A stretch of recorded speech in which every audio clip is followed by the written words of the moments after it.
ఇల్లుగాలు ఒకడేడిస్తే సుట్టకు నిప్పు లేదని ఇంకోటి ఏడిచిండట. ఓ గట్లనే ఉంది కొందరు దళార్లది లీడర్లది ఎవ్వరం. ఎన్ని దినాలాయే యూరియా కోసం రైతులు కాస్తున్న పడిగాపులు చూస్తూనే ఉన్నాం.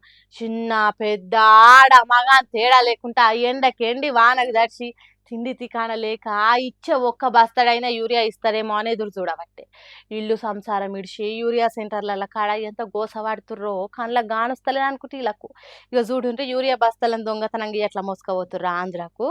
దుమార్ లేకుండా వాడుతున్న వానలకు వరదలు వాడుతుంటే అన్ని నదులలో పడవలు నడుపుడు బంద్ చేసిరు. అయినా కూడా గింత భయం లేకుండా వెనక పొట్టి గుట్టు సప్పుడు కాకుండా అధికార పార్టీ లీడర్ల అండదండలు చూసుకొని మరబోట్ల మీద గిట్ల యూరియా ధరలు ఇస్తారు దళారులు. నాగర్ కర్నూలు పెంట్లవెల్లి మండలం పరిధిలున్న కృష్ణా నదిలో మరబోట్ల మీద దినాంగిట్లనే అక్రమంగా యూరియా మోసుకపోతుర్రట. ఈడున్నోళ్ళు ఏట్ల పోని గంగల పోని కానీ పక్క రాష్ట్రం మాత్రం పచ్చగా ఉండాలి కావచ్చు. వాళ్ళకు సెంటర్ సర్కార్ నుంచి వస్తాయేదా యూరియా? వీళ్ళు ఇస్తేనే బతికేటట్టుర్రా. మరి ఇక్కడ జనాల పంటలు ఎండిపోయి ఎడార్లు అయినా మాకు పార్టీ లేనట్టు అన్నట్టు చూస్తారు తప్ప అధికార పార్టీ లీడర్లు యూరియా కోసం జనం పడుతున్న తిప్పలు మాత్రం తీర్చిన పాప అనవోలేదప్ప.